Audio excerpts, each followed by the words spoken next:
வணக்கம் இடமலம் நேர்களே. இன்று பார்த்தீங்கன்னா, சபரீஷன் நம்ம முதல்வருடைய மருமகன், அவருடைய தந்தை காலமாயிட்டாரு. இந்த நேரத்தில பார்த்தீங்கன்னா, இந்த வரக்கூடிய தேர்தல், இதற்கு முன்னாடி திமுக ஜெயிச்ச தேர்தல் மட்டும் இல்லாம, இந்த ஆட்சி நடக்கிறப்போ பெரும்பான்மையான பங்கு வச்சது அப்படிங்கிறது இந்த மருமகன். அவருடைய மருமகன் சபரீசன் அப்படின்னு சொல்லுவாங்க. இந்த நேரத்தில யார் இந்த சபரீசன்? ஒரு 2 வருடம் ஒரு சின்ன இடைவேளைக்கு அப்புறம் பார்த்தீங்கன்னா, திரும்பவும் இந்த தேர்தல எடுத்து திமுகக்காக நடத்த வந்திருக்காரு அப்படின்னா, இவர் மேல முதல்வருக்கு ஏன் இவ்வளோ நம்பிக்கை? மருமகன் அப்படிங்கிறதையும் தாண்டி யார் இவரு? அப்படிங்கிறது குறித்து கிஷோர் கே. சாமிநாதன் கிட்ட கேள்விலாம் கேட்டு தெரிஞ்சுக்கலாம். வணக்கம். வணக்கம். ஸோ இன்னைக்கு அவரோட தந்தை அ காலமாயிருக்காரு. கான்ட்ராக்டர் வேதமூர்த்தி அப்படின்னு தான் அவரை அழைப்பாங்க. ம், ம், ம். அந்த கான்ட்ராக்டர் வேதமூர்த்தி என்பவர் திமுக எப்பொழுதெல்லாம் ஆட்சியில் இருக்கிறதோ அப்பொழுதெல்லாம் லாபி செய்து கான்ட்ராக்டுகளை பெறுவார் அப்படின்ற தான் அவருடைய பின்னணி இதுதான். இந்த ஓகே. வேதமூர்த்தி அப்படின்றவர். இந்த வேதமூர்த்தியோட மகன் தான் சபரீசன். வேதமூர்த்தி கிட்டத்தட்ட 80 ஆண்டுகள் நினைக்கிறேன் அவருக்கு வயது.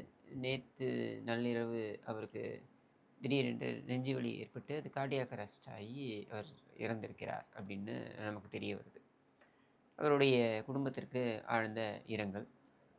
சபரீசன் யார் அப்படின்னு நீங்கள் கேட்குறீங்க இல்லையா? அந்த சபரீசன்ற கேரக்டர் எங்கேருந்து வராங்க அப்படின்னா, அந்த 2006 2011 காலகட்டங்களில் தான் சபரீசனோட கேரக்டர் அதிகமாக பேசப்படுகின்ற ஒரு கேரக்டர். ம். எப்பொழுதெல்லாம் இவர்கள் ஆட்சியில் இல்லாமல் போகிறார்களோ, அதாவது திமுக எப்பொழுதெல்லாம் ஆட்சியில் இல்லையோ அப்பொழுதெல்லாம் இந்த சபரீசன் கேரக்டர் ஒரு பதுங்கு குழிக்குள் சென்று விடுவார். அப்பொழுதெல்லாம் அவர் என்ன பண்ணுவார்னா, ஆஃப்லைன்ல போயிருவாருன்றீங்க. அப்போல்லாம் அவங்களுடைய கட்சி பின்னால இருந்து இயக்கக்கூடிய அப்படின்ற ஒரு இடத்திற்கு அவர் வர வேண்டும் என்று முயற்சிப்பார். இந்த முயற்சி 2006லேருந்து 2011 அதிகமாக அவர் செய்தார். பட் கருணாநிதி இருந்த வரைக்கும் அதற்கான சாத்தியக்கூறுகள் ரொம்ப குறைவாகவே இருந்தது. 2006லேருந்து 11 காலகட்டங்களில் பார்த்தீங்கன்னாக்கா, இந்த போலி மருந்து விற்பனை அப்படின்னு சொல்லிட்டு, அதாவது மருந்து போலியாக தயாரிக்கப்பட்டு உண்மையான மருந்துகளுக்கு பதிலாக இதெல்லாம் மருந்து கடைகளில் கொண்டு போய் பிரிஸ்கிரிப்ஷன் மெடிசின். இதெல்லாம் கொண்டு போய் வைக்கிறது அப்படின்ற அந்த குற்றச்சாட்டு அவர் மேலே வந்தது. இது ஒரு மிகப்பெரிய ஒரு இண்டஸ்ட்ரியாக நடந்து கொண்டு இருந்தது, இப்பொழுதும் நடந்து கொண்டு இருக்கிறது. இந்த போலி மருந்து விற்பனையில் இவர் பல 100 கோடி ரூபாய் இவர் கொள்ளையடித்தார் அப்படின்றது தான் இவர் மீதான குற்றச்சாட்டு. இது சிபிசிஐடியில் விசாரணை செய்யப்பட்டு சிபிசிஐடி விசாரணையில் இவருக்கு எதிரான ஆதாரங்கள் இருந்தும் அப்பொழுது மர்மமான முறையில் இது மூடப்பட்டது. அந்த விசாரணை மூடப்பட்டது. மூடப்பட்டதுன்னு சொல்றீங்க. ஆமாம், மூடப்பட்டது. இந்த விசாரணை முழுமையாக எடுத்துருந்தா கண்டிப்பாக இவர் தண்டிக்கப்பட்டிருப்பார் அப்படின்றது என்னுடைய நம்பிக்கை. இப்படியான சபரீசன் அதுக்கப்புறம் என்னன்னா 2011 ஆட்சி முடியுது.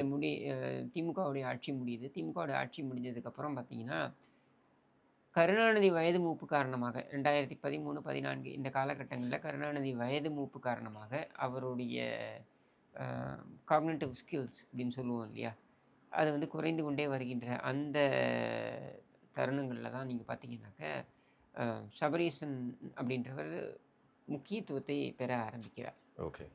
லைட்டுக்கு வராரு. ஒரு பக்கம் அழகிரி குடும்பம், ஒரு பக்கம் செல்வி குடும்பம், ஒரு பக்கம் தமிழரசு குடும்பம், ஒரு பக்கம் ஸ்டாலின் குடும்பம், இப்படின்னு இந்த குடும்பங்கள்லாம் கோல் வச்சு கொண்டிருந்த காலகட்டம் கருணாநிதி முதலமைச்சராக இருந்தது. கருணாநிதி முதலமைச்சராக இல்லை அப்படின்ற ஒரு சூழலில் அழகிரி ஓரங்கட்டப்பட்டு ஸ்டாலின் முக்கியத்துவம் பெறுகிறார் அப்படின்ற அந்த இடத்துல தான் பார்த்தீங்கன்னா சபரீசன் கூடவே ஒட்டிக்கிறார். இந்த ஒரே ஃபேமிலி பவரை வீல் பண்ண ஆரம்பிச்சோன்னா மருமகனா அவர் அப்போ என்ன பண்ணுறாங்கன்னா, கருணாநிதிக்கே தெரியாமல் இங்கே திமுக அப்படின்னு எடுத்துக்கிட்டீங்கன்னாக்கா, திமுகவுடைய சொத்துக்கள் எல்லாம் திமுகவுடைய பேர்லேயே கிடையாது. ஒரு ரூபாய் கூட திமுக பேரில் கிடையாது. இந்த சொத்துக்கள்லாம் அறக்கட்டளைகள் பேரில் இருக்குது. ஸோ இந்த அறக்கட்டளைகளுக்கு யார் அறங்காவலர்கள் அப்படின்ற அந்த கேள்வி வருது இல்லையா? இந்த அறங்காவலர்கள் அப்படின்னு வரக்கூடிய அந்த இடத்துல தான் பார்த்தீங்கன்னா, சபரீசன், செந்தாமரை, அதாவது ஸ்டாலினுடைய மகள் செந்தாமரை, சபரீசன், இவங்கெல்லாம் பேசிக்கலி நீங்கள் சபரீசன் எடுத்தீங்கன்னா வாட் கேன் ஈ பி? செந்தாமரை என்பவரை திருமணம் செய்து கொள்கிறார். ஸோ ஒரு மேல் கோல்டு டிகர் அப்படின்னு சொல்லுவோம் இல்லையா? அதுக்கு முன்னாடி ஒரு ஐடி எம்ப்ளாயியாக இருந்தார் அப்படிங்கிற மாதிரி கேள்விப்பட்டேன். அதெல்லாம் சூப்பர்ஃபிஷியலாக ஒப்புக்கு ஒரு ஒரு நிறுவனத்தில் பணிபுரிந்திருக்கலாம். மற்றபடி பெரிய பின்னணிலாம் ஒன்றும் கிடையாது. கோல்டு டிகர்னு சொல்லுவோம் இல்லையா? பணக்கார மாப்பிள்ளை அப்படின்னு சொல்லலாங்க. எப்படி வேணலாம். அதை கோல்டு டிகர்ன்றேன். கோல்டு டிகர்னா என்ன? இப்போ ஜாய் கிறிஸ்டில்டா பார்க்குறீங்க. ஜாய் கிறிஸ்டில்டா யார்? ஒரு ஃபேஷன் டிசைனர். ஒரு ஃபேஷன் டிசைனராக இருந்த பெண்மணி. அந்த ஜாய் கிறிஸ்டில்டா 2, 3 பேர் திருமணம் செய்துக்கிறாங்க 2 பேரோ 3 பேரோ whatever. ம், ம். இதேதான் கருணாநிதி குடும்ப வழி தானே இதெல்லாம். அது மாதிரி திருமணம் செய்து கொண்டு அதுக்கப்புறம் இந்த மாதம்பட்டி ரங்கராஜ் அப்படின்றவரை வந்து திருமணம் செய்து கொள்கிறார். ம். மாதம்பட்டி ரங்கராஜை திருமணம் செய்து கொண்டு அது திருமணம்னு எப்படி ஏற்றுப்பீங்க? சட்டப்படி அது வந்து சட்டப்படி அது செல்லாது. திருமணமே கிடையாது. ம். சரியா? ஸோ அவங்களுடைய கூற்று வந்து என்னுடைய வயித்துல அவங்க குழந்தை வளருது அப்படின்றது it cannot be a reason to say. நீங்க புகாரை எப்படி கொடுப்பீங்க? செல்லாது. Because you is see it is not a question of rape. ம். மியூச்சுவல் மியூச்சுவல் கன்சென்ட்ல நீங்க வந்து உறவு கொள்றீங்க. அதுவே முதல்ல தப்பு.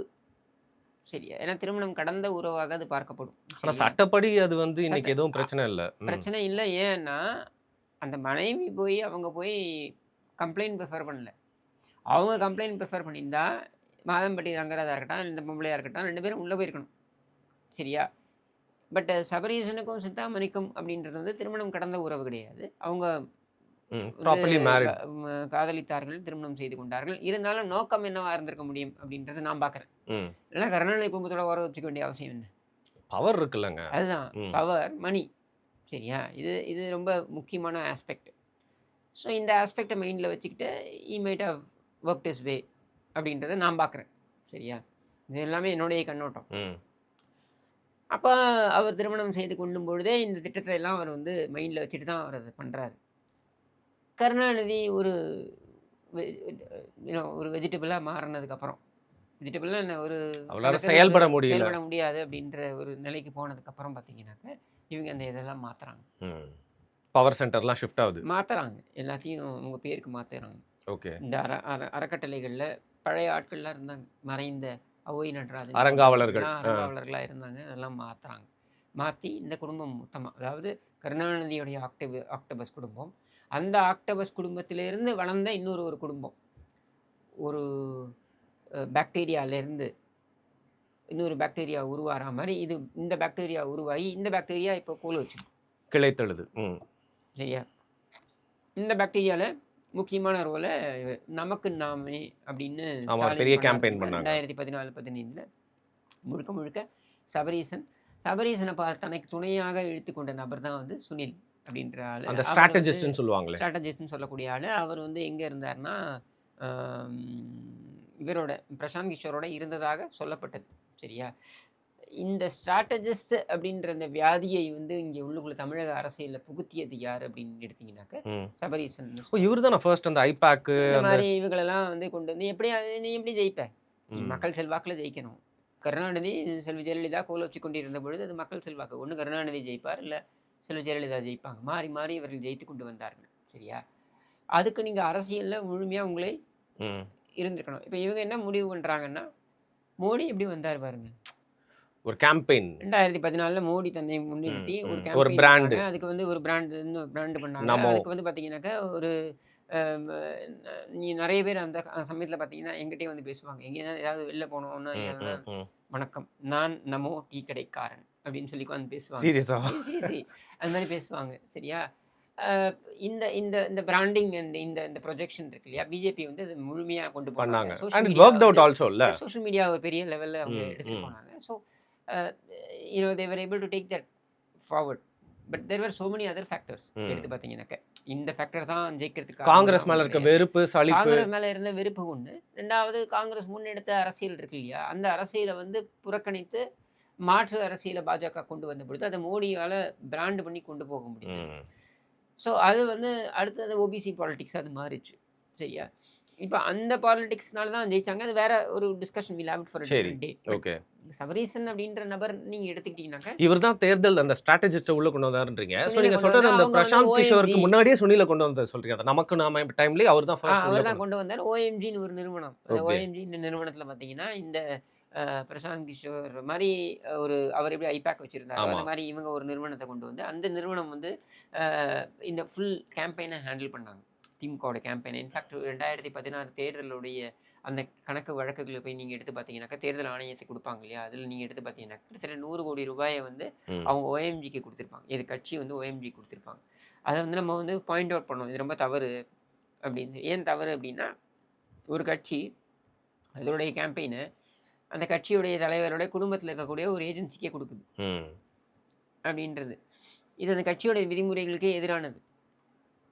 அப்படின்றத நம்ம பாயிண்ட் அவுட் பண்ணி சொன்னோம். ஓகே. எனவே அது அவங்களுடைய கட்சி. அவங்க எப்படி வேணாலும் பண்ணிக்கலாம். அது நம்ம நம்ம அந்த கட்சியோட பைலாக்கு எதிராவே இதெல்லாம் பண்றாங்கன்றீங்க. இருக்கு அப்படின்றது தான் நான் சொல்லக்கூடியது. நமக்கு நாமே அந்த கேம்பெயினே அந்த பைலாக்கு எதிரானது அப்படின்னு தான் நம்ம சொல்றோம். பட் தென் அது அவங்களுடைய கட்சி, அவங்களுடைய பிரச்சனை. அந்த கட்சிக்குள்ள இருக்கிறவங்க தான் அதை வந்து பிரச்சனையா கொண்டு ஆனா வராங்க. வெற்றிகரமா நடத்தி முடிச்சாரு. ஒரு இமேஜ் கொண்டு வந்தார். இந்த பேண்ட் ஷர்ட் போட்டு, டீ ஷர்ட் ஒரு மாரி யங் ஸ்டாலின் மாரி. அதுதான் அந்த ஒரு ஒரு இடமா போய் தன்னை வந்து முன்னிலைப்படுத்திக்கிறேன். ஏன்னா ஸ்டாலினை வந்து எப்படி தெரியும் எல்லாருக்கும்னா, கருணாநிதி மகன்னு தெரியும். ம். ப்ளஸ் ஸ்டாலின் வந்து பார்த்தீங்கன்னா, நீங்க அ சென்னைய விட்டு தாண்டி பெருசா போய் ம். ம். எதுவும் பண்ணதே கிடையாது. சென்னையிலயும் எப்படின்னு பார்த்தீங்கன்னா, அவர சுத்தி இருப்பாங்க ஆட்கள். சென்னையில அப்போ பெரிய பெரிய இவங்கலாம் இருந்தாங்க. சைதை கிட்டு, ம். இந்த ம். மாதிரியான நபர்லாம் காக்கிட்டு. பழக்கடை அன்பழகன், ம். சைதை கிட்டு இந்த மாதிரியான ஆட்கள்லாம் இருந்தாங்கன்னு வைங்க. பட் அதை கடந்து ஸ்டாலின் வந்து ஒரு பெரிய பரதி இளமருதி இந்த ம். மாதிரியான ஆட்கள்லாம் இருந்த காலகட்டங்கள்ல, ஸ்டாலின் வந்து அவங்களெல்லாம் விட பெரிய ஆளு அப்படின்னு ப்ரொஜெக்ட் பண்ணணும் அப்படின்றதுக்காக இந்த நமக்கு நாமே கொண்டு தமிழ்நாடு லெவல்ல கொண்டு போய் ஸ்டாலினை ரைட். கொண்டு போய் சேர்க்கணும் அப்படின்றதுக்கு முயற்சி பண்ணாங்க. பட் 2016ல அவங்களுக்கு அது கை கொடுக்கலனாலும் என்ன ஹெல்ப் பண்ணுச்சு அப்படின்னா, ஒரு பலம் பொருந்திய ஒரு எதிர்க்கட்சியா வந்து திமுகவால அமர முடிந்தது அப்படின்றத ம். நம்மால பார்க்க முடியுது. அப்ப 2016ல ரொம்ப பலம் கொண்ட ஒரு கட்சியா வந்து அமருது. அதுக்கப்புறம் செல்வி ஜெயலலிதாவுடைய மரணம் நம்ம எல்லாருக்குமே தெரியும். இந்த ஆட்சி தொடருது. அதிமுகவுடைய ஆட்சி தொடருது. எடப்பாடி பழனிசாமி சிஎம்மா முடிக்கிறாரு. சிஎம்மா அவர் தான் ஆமா. முடிக்கிறாரு. அந்த காலகட்டங்கள்லயும் பார்த்தீங்கன்னா, சபரீசன் எங்க வந்து நமக்கு ஏதாவது இந்த கட்சிக்காரங்களோட நமக்கு தொடர்பு ஏற்படுமா அப்படின்னு. But what he dedicatedly did. சரி நமக்கு ஒருத்தரை எனக்கு பிடிக்காது. ம். கருணாநிதி குடும்பத்தை சுத்தமா எனக்கு பிடிக்காதுன்னு வைங்க. But what he dedicatedly did அப்படின்றத நம்ம வந்து மறுக்க முடியாது இல்லையா? அதை நம்ம பாயிண்ட் அவுட் பண்ணி ம். தான் ம். ஆகணும். Sabareesan invested a lot of resources. முன்னாடியே அவர் ஐடென்டிஃபை பண்ணி மீடியாவா இருக்கட்டும், இந்த மாதிரியான இடத்துலலாம் அவர் இன்வெஸ்ட் பண்ணார். இன்வெஸ்டர் காசு தான் சொல்றேன். காசையும் இன்வெஸ்ட் பண்ணாரு. அவங்கள வந்து அவங்க மேல இன்வெஸ்ட் பண்ணாரு. இப்போ உதாரணத்துக்கு நியூஸ் 18ல இருக்க கார்த்திகை செல்வனா இருக்கட்டும்.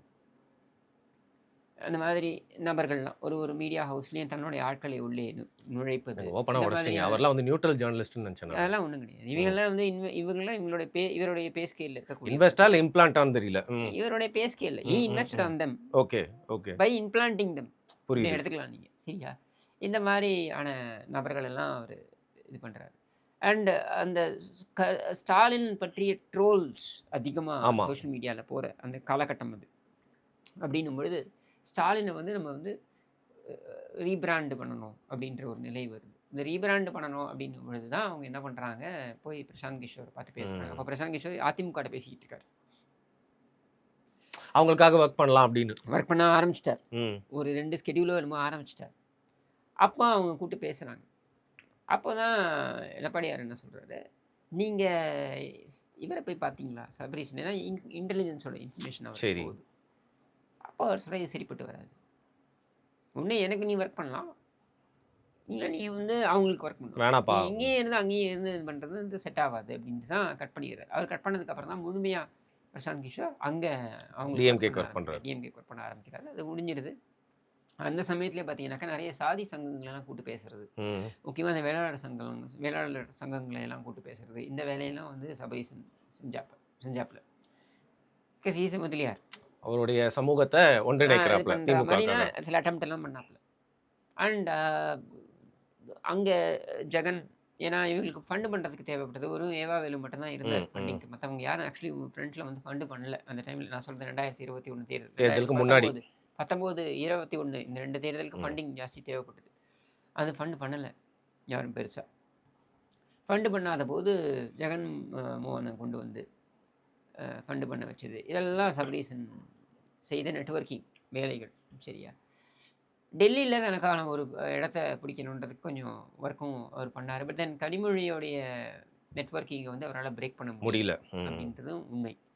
ஸோ இந்த நிலையில தான் வந்து இந்த ஆட்சி வருது.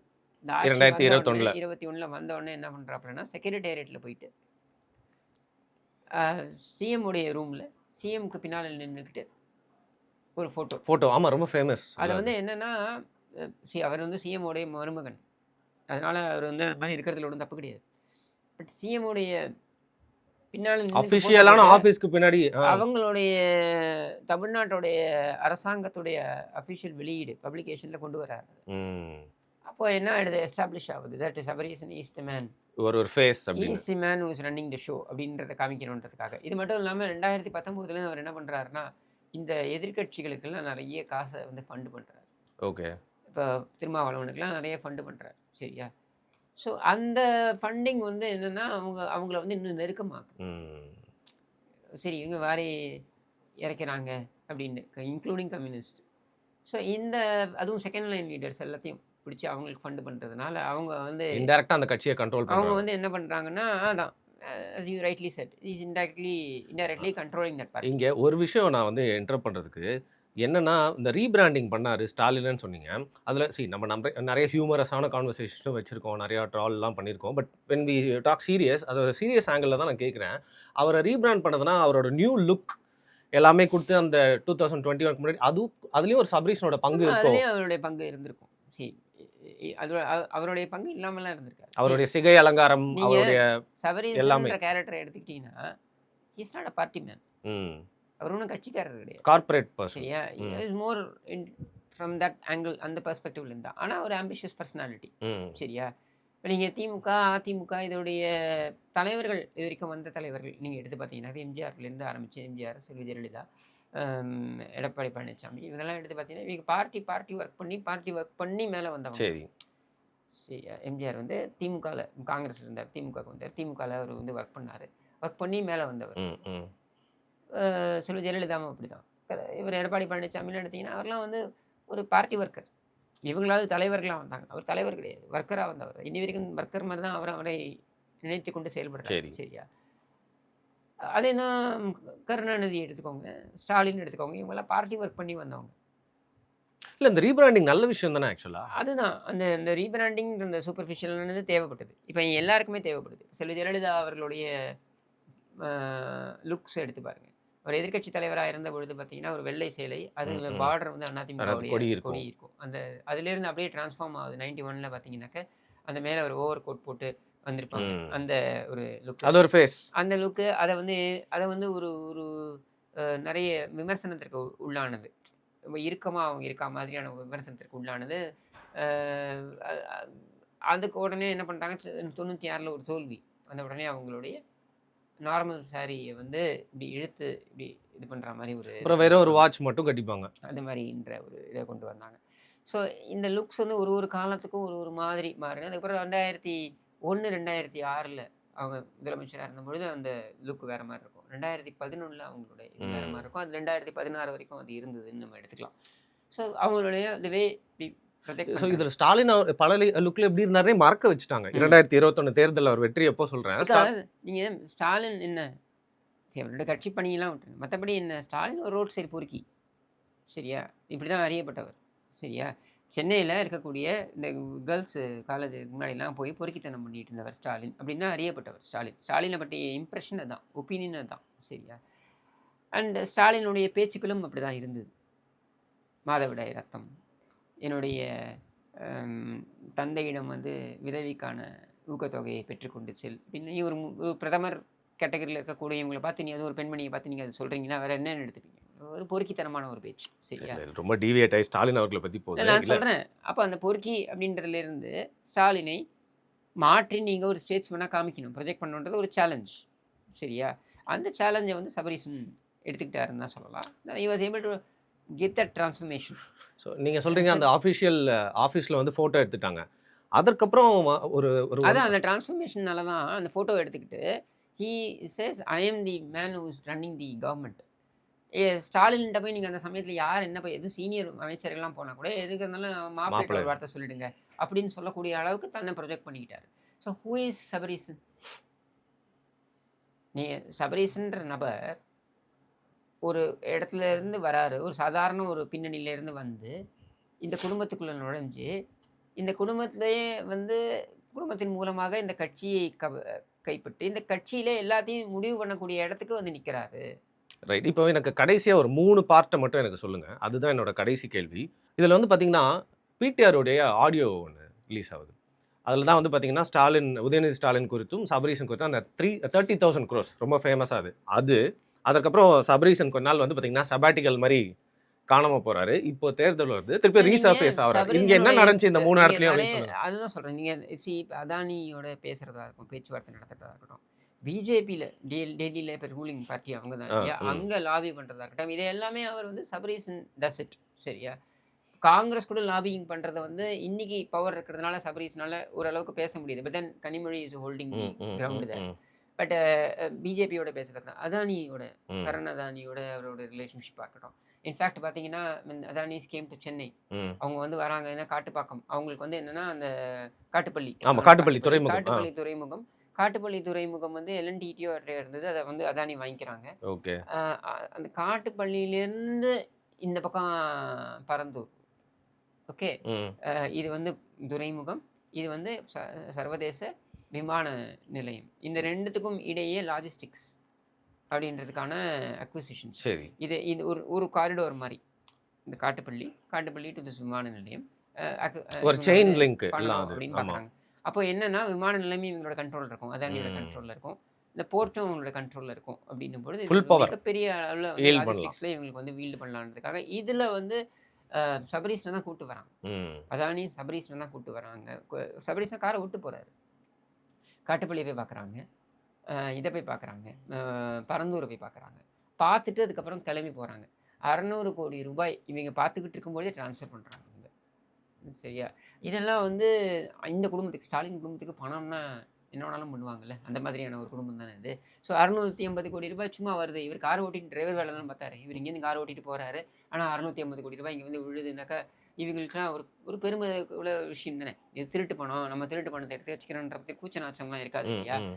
ஸோ அந்த மாதிரி இருக்கும்பொழுது பரந்தூருக்கு எதிரான மிகப்பெரிய அளவில் போராட்டம் வெடிக்குது. எதிர்ப்பு வருது. விஜய் எல்லாம் களத்தில் இறங்குறாரு ம். அப்படின்னும் பொழுது என்ன ஆகுதுன்னா அதை கொஞ்சம் டிலே பண்ணணும் அப்படின்ற முடிவு எடுக்கிறாங்க. அப்போ அதை டிலே பண்ணணுன்ற முடிவு ஆற போடலாம். கொஞ்சம் ஆற போடலாம். வெளியில் அட்லீஸ்ட் தெரிய வேண்டாம். ம், ம், ம். உள்ளுக்குள்ள அவங்க இந்த நிறைய வேலை acquisition எல்லாம் நடந்துட்டு பண்ணிட்டு தான் இருக்கு. இருக்காங்க. பட் வெளியில் கொஞ்சம் நம்ம ஆற போடலாம் அப்படின்னு வரும்பொழுது இவங்க கூப்பிட்டு சொல்றாங்க, நீங்க எடுத்துக்கோங்க திரும்பி இந்த பணத்தை நீங்க கொடுத்துருக்கீங்க ம், போது ம், ம். அதானி சைட்லேருந்து சொல்லப்பட்டது என்ன, நீங்க கிஃப்டா வச்சுக்கோங்க, அதெல்லாம் வேணாம் பார்த்துக்கலாம். பார்த்துக்கலாம் அதுக்கப்புறம் பார்த்துக்கலாம், நீங்க வச்சுக்கோங்க அப்படின்ட்டு. So this is the kind of relationship is developed. சரியா? இந்த ரிலேஷன்ஷிப் வந்து தமிழ்நாட்டுக்கு நல்லதா, திமுக என்ற கட்சிக்கு நல்லதா? ஏன்னா கட்சியோட ஒர்க்கிங்கே மாறுது இல்லை. நீ ஸ்டேட்டஸ் கியூவை மாத்திரல. இது வரைக்கும் ஒரு ஸ்டேட்டஸ் கியூவில் ஒர்க் பண்ணிட்டு இருக்கு. அந்த கட்சியோட ஸ்டேட்டஸ் கியூ அப்படி நீ மாத்திர இதெல்லாம் நல்லதா அப்படின்றது நம்மளால இப்போ சொல்ல முடியாது. திமுக என்ற கட்சி ஆட்சி அதிகாரத்தை இழக்குது பாருங்க. ம். அன்னைக்கு தான் இது ரியல் டெஸ்ட். அன்னைக்கு தான் அதை நம்ம சொல்ல முடியும். அது வரைக்கும் நம்ம சொல்ல முடியும். அது வரைக்கும் வந்து முதலமைச்சருடைய மருமகன். வெரி சரியா? பவர்ஃபுல். அதனால இஸ் இன் கண்ட்ரோல். நம்ம ஒண்ணுமே பேச முடியாது. நடுவில் கொஞ்ச நாள் காணாமல் போய் திருப்பியும் இப்போ பாருங்க வந்திருக்காரு. ஸோ இந்த பெண்ணுன்னு ஒரு நிறுவனம். ஆமா பெண். அது மட்டும் இல்லாம அந்த நிறுவனம் அது தவிர்த்து இவர் இது அது வேற ஒரு நிறுவனம் வேற வானமா அப்படின்னு ஒரு ஆமா. நிறுவனம் அந்த வந்து ஆரம்பிச்சிருக்காரு. இது வந்து இலான் மாஸ்கை பார்த்து இன்ஸ்பயர் ஆகி இவரும் ராக்கெட்லாம் விடலாம் அப்படின்னு முடிவு பண்ணி இவர் வானம் அப்படின்னு ஒரு நிறுவனம். ஏன்னா ஊர்பட்ட பணம் இருக்கு. ரொம்ப பிடிஆர் சொன்ன மாதிரி ஆம்பிஷியஸான ஆளா இருக்காருங்க. இருக்கலாம். யார் பணத்துல இருக்கேன்றது தான் கேள்வி. உங்க சரியா? காசுல நீ பேசுங்கடா உழைக்கல. கம்யூனிசம் அப்படிங்கிற அதான் மாதிரி. நீ உழைக்கல. யாரோ ஒரு பணம். இந்த பணத்தை எங்கேயாவது போட்டாகணும். அது இந்த மாதிரிலாம் நீ நிறுவனங்கள் ஆரம்பிச்சு இப்போ கூட சமீபத்தில் யூகே ம், ம். டூர்ல அவரும் போயிருந்தாரு. போயிருக்காரு. யூகே அவங்க இந்த இந்த ஆளுங்களெல்லாம் கூட்டு போயிருக்காங்க. ம். அவங்களெல்லாம் வந்து ட்ரிப் எல்லாம் கூட்டு போய் இந்த ஸ்டாஃப் எல்லாம் கூட்டு போய் இந்த மாதிரிலாம் பண்ணுறாங்க. அவங்கள வந்து கொஞ்சம் அங்கே இருக்கக்கூடிய சில நிறுவனங்களோட தொடர்புகளை ஏற்படுத்தி இந்த மாதிரிலாம் பண்ணிட்டு இருக்காங்க அப்படின்றது நமக்கு தெரியுது. இதெல்லாம் ஃபியூச்சரிஸ்டிக்காக அவர் நினைத்து செய்வதாக ம், ம், சொல்லப்படுகிறது. Politics is not about all that. Hmm. Overnight things change. ஒரு வாரம் முன்னாடி நம்ம பார்த்தோம். ஓலி அப்படின்றவர் தான் சர்மா நேபாளோட ஒலி பிரதமர். சர்வாதிகாரம் மாதிரி. பிரதமர் அவர் தான் பிரதமர். அவர் சைனாவில் நடந்த அந்த அந்த ஒரு ம். மீட்டில் வந்து அங்கெல்லாம் பார்த்தீங்கன்னாக்க போயிருந்தாரு. அங்கே வந்து அவர் எல்லா லீடரோட அவர் இருக்கார். இன்னைக்கு வேரிசி சரியா? But I am not saying that அந்த மாதிரி ஒரு ரெவல்யூஷன் இங்கே வரும்னு நான் சொல்ல வரல. I don't favour that kind ம், ஆஃப் ம், ம். Revolution. I don't favour violence. But என்ன சொல்ல வரேன்னா ஆட்சி அதிகாரம் இப்படி கையை விட்டு போகும்பொழுது இதெல்லாமே போயிடும். ஆனால் நீ கொள்ளையடிச்ச பணம்லாம் எங்கெங்கேயோ போட்டு வச்சிருக்கல. இல்லை இப்போ ஸ்டாலின் முதல்வர் வேட்பாளர், உதயநிதி ஸ்டாலின் இப்போ துணை முதல்வராக இருக்காரு. அவரும் பார்த்தீங்கன்னா பிரச்சாரம் போறாரு. ஆனால் திரைமறைவுல இருந்து வரக்கூடிய எலெக்ஷனையும் முன்னின்று நடத்த போறது சபரீசன் தான் இல்லையா? ஆமாம், நீங்கள் இந்த பெண் நிறுவனம் வந்து மிகப்பெரிய அளவில் ரோல் ப்ளே பண்ணுவாங்க. அவங்க ஒரு 5 ஏஜென்சிஸை இன்வால்வ் பண்ணியிருக்காங்க அவங்க எப்படியாவது இந்த பவரை ரீட்டைன் பண்ணணுன்றதுக்காக ஒரு 5 ஏஜென்சிஸை இன்வால்வ் பண்ணியிருக்காங்க. அதில் பெண் நிறுவனம் முக்கியமான ரோல் ப்ளே பண்ணுது அப்படின்றது நம்மளால பார்க்க முடியும். சரி. ஸோ 2021 வந்து பார்த்தீங்கன்னா வந்து ஜெயிச்சிட்டோம் அப்படிங்கிற மாதிரி ஃபோட்டோலாம் போட்டாங்க. இந்த எலெக்ஷனில் வந்து சபரீசனோட மேஜிக் வந்து ஒர்க் ஆகுதா அப்படிங்கிறத பொறுத்து வந்து பார்ப்போம். தமிழ்நாட்டின் தலைவிதி எப்படி இருக்க போகுதுன்றது மக்கள் தான் முடிவு பண்ணணும். மிக்க நன்றி.